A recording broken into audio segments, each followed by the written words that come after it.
もし今この動画を見ていらっしゃる方で、何の悪気もないのに車線変更の時にウインカーをつけてない方、ぜひ周りの人を守ると思ってウインカーをつけて車線変更をしてください。よろしくお願いします。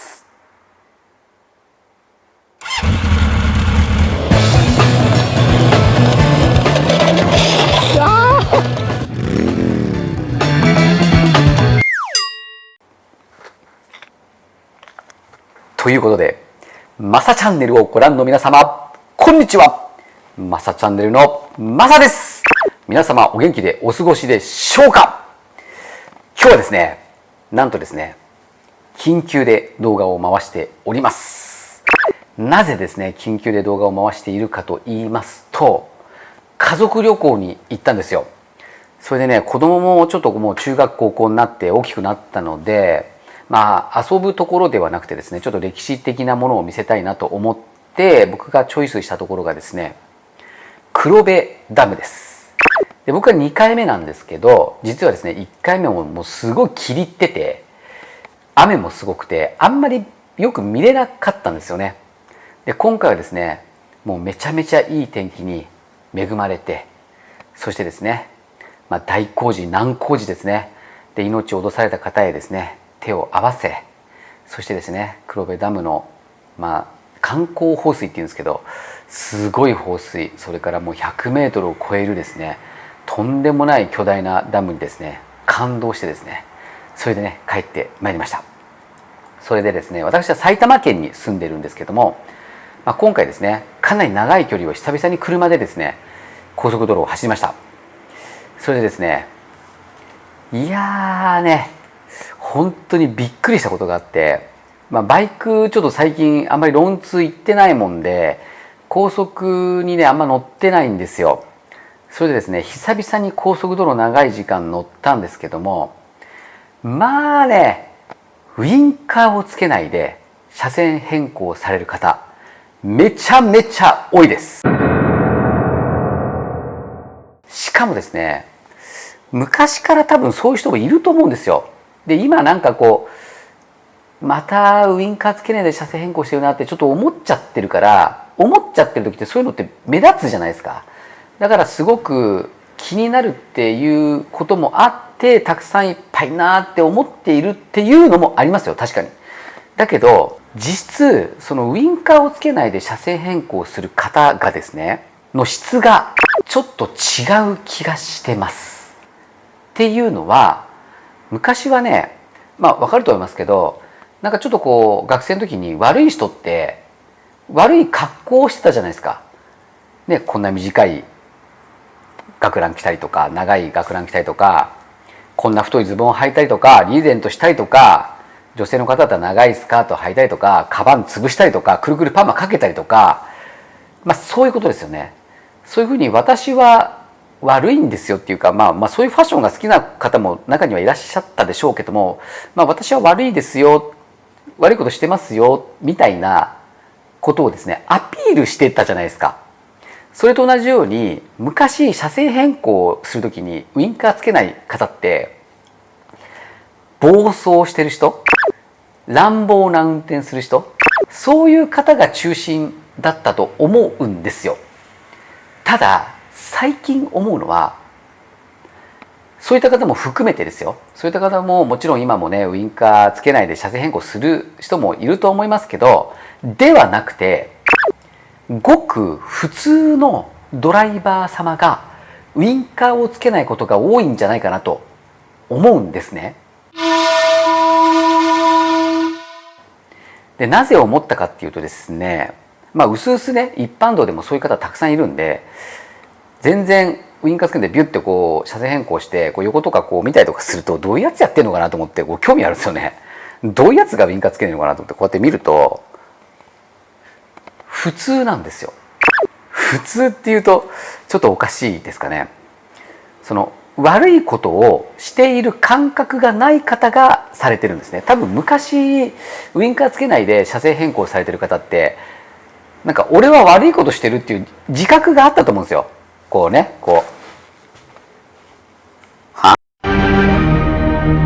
みたいな。感覚ですよ。なんか僕のイメージですよ。すいませんね。こういうね。でね、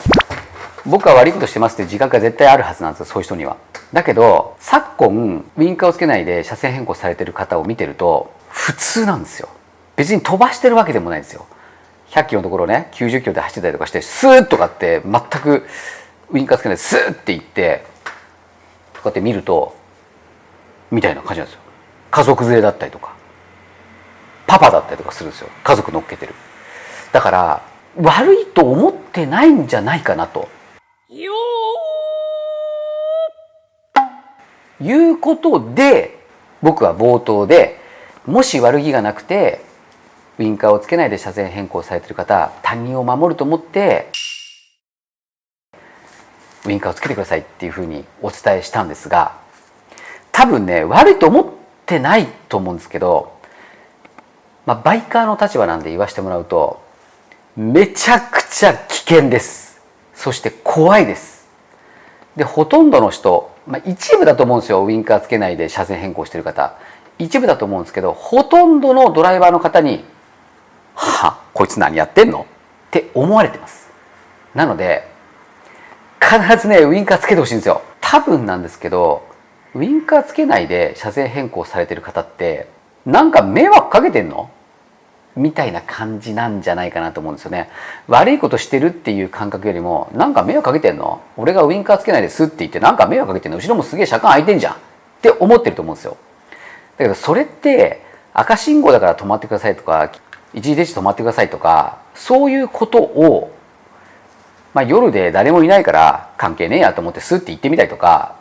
するだと思うんですよね。でもこれって一度ですね一線を越えて破ってしまうと当たり前に破るようになっちゃうんですよ。交通違反とかそれから軽微な犯罪とかもそうだと思うんですけどね。で普段から人がいなくて OK だろうと思ってスーッてやったりとか一時停止スーッて言ったりとかされてる方はふとした瞬間に人がいたりとかしてもやっちゃうと思うんですよね、癖で。だからやめてほしいんですよ。後ろがいないからいいじゃんっていう問題じゃないんですよ。例えば周りに人がいなければいいかなって思ってることが、日常になってしまい、普通になってしまうと。だから何の悪気もない暴走する気もない方がスーッてウインカーなしで行ってしまっているんではないかなというふうに思うんです。なので僕はグッドライダーでもないしグッドドライバーでもないし、別にその交通事情をですね、交通ルール、交通規則をですね 100% 守れというようなことは一言も言ってないし、僕も守ってないです、正直言って。でよく言ってるのが、僕のバイクのチャンネルでもよく言ってるのが、制限速度クソ守って安全なわけねえだろって言ってるんですよ。いやいや本当に大きい幹線道路、特にですね栃木とか走ってる国道4号とかもう夜行ったらね100とかで流れてるんですよ。80、100もう当たり前にバンバン流れてるんですよ。その中でね、60キロバイクでど真ん中を60キロでもうぎっちり走って安全ですかって、いやいやいや安全じゃないでしょって。しかもですねそんなところですね、一番例えば左走ってて60キロで走ってたとしても前の車避けていくわけですよ。右にボンボンボンボンボンボンって。で避けていくから後ろのドライバーも気づくかもしれないけど、ウインカー出さないでそれがスッて行かれて、でスッて行かれたのがギリギリのタイミングで行かれて、で自分は100キロで走っててスッて行かれていなくなった瞬間に目の前にバイクみたいなことがあるかもしれないじゃないですか。だから60キロのところを60キロで走るのが安全ではなくて、交通事情っていうかですね、その交通の流れに乗った方が安全ですよっていうことをですね前から僕も伝えてるし、そのバイクでですね、バイクでも車でもそうなんですけど、煽られたりとかした時に煽られ正義というか、なんていうんですか、煽られてるんだけど何みたいな、俺制限速度で走ってるけど何みたいな感じの人がいるんですよ。でもうひたすら真ん中走ったりとか煽ってる車に対して逆嫌がらせってわけじゃないけど、いやいや先行かせればいいじゃないですか。そんな正義ぶらなくてもね、みんなね80、100キロ流れてるところを、40、50で走られたら正直言って迷惑ですよ。だから交通の流れに乗ってくださいって僕はよく言ってるんですけど、交通マナーをがっちり守ることが安全ではないとは僕は思ってます。なのでグッドライダーでもないしグッドドライバーでもないんですが、ただウインカーつけたりとかそういったことに関してはですね、ちゃんとやった方がいいと思います。後ろの車にねえから別にいいだろうって思っていらっしゃる方、ぜひですね、他人を守ると思ってウインカーをつけて車線変更をしてください。ということでですね、マサチャンネルはこの動画だけではございません。たくさん皆様のためになる動画アップしておりますので、この後流れるチャンネル紹介動画をご覧になられて、チャンネル登録に協力をよろしくお願いします。それではマサチャンネルこのレイテーバイナリー